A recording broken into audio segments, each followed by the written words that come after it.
Robert Downey Jr. House Tour 2024. There would be a handful of people who wouldn't be aware of this iconic dialogue. Correctly described by Kevin Feige, the director of the Marvel Cinematic Universe, as the man who started it all, the journey of Robert Downey Jr. is an inspiration to millions across the globe. From hitting rock bottom and again making himself rise from the dust, the world saw a real-life Iron Man in this star performer. It is widely believed that only Robert Downey Jr. could fit perfectly in the character of Iron Man. Only a man who's a billionaire, genius, playboy, and philanthropist could fill in the unique character of Tony Stark. You would be surprised to know that Robert Downey Jr.'s house and lifestyle in real life is completely opposite to what's been portrayed in the Marvel Cinematic Universe. To give you a glimpse of Robert Downey Jr.'s Windmill house. Robert Downey Jr.'s Windmill house.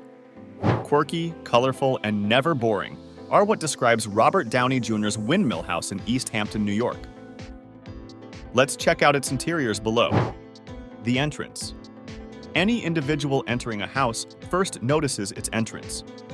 This is the reason why Joe Nahum, one of the top-notch New York-based interior designers, wanted the entry of Robert Downey Jr.'s home to look very welcoming. He renovated the same by adding elements to make the entryway look more open.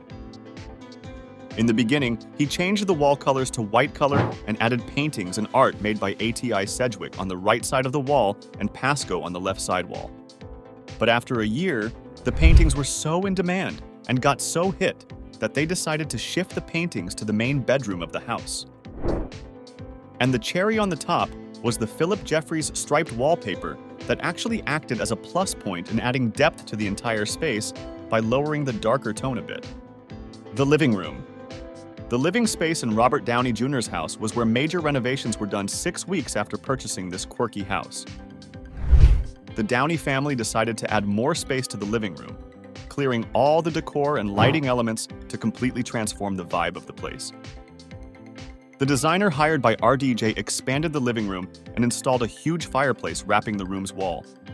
The bedroom. As far as the bedroom is concerned, RDJ wanted to stick to the same layout as before. But later, he added an ocean waves art piece by Thomas de la Liwa that marked a statement by complementing the vintage lounge chairs covered with fishman's fabric. He also changed the color tones of the wall and added another portrait made by Shepard Fairey, along with a studio rug by Modloft and Custom Hansel that brought a colorful and vibrant effect to the bedroom. Dining room.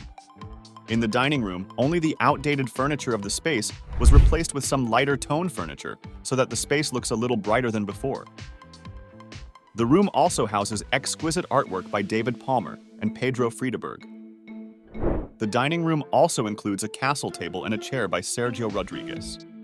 The sunroom. Another room that was added to the house was the sunroom, where initially the interiors were pretty heavy, including dark-colored curtains, etc. But when Nahum took over the job, he completely transformed the space by using his skills. He made sure that the sunroom had all the important components included. He removed all the heavy curtains and allowed the sun to enter the room. Along with that, he also changed the dark tones to lighter ones this time and kept the base color of the room white. To brighten the sunroom even more, he contrasted the white wall colors with a vibrant carpet and a beautiful bulbous chandelier. To add depth to the decor, he further enhanced the design with 2 extra chairs and a wooden table.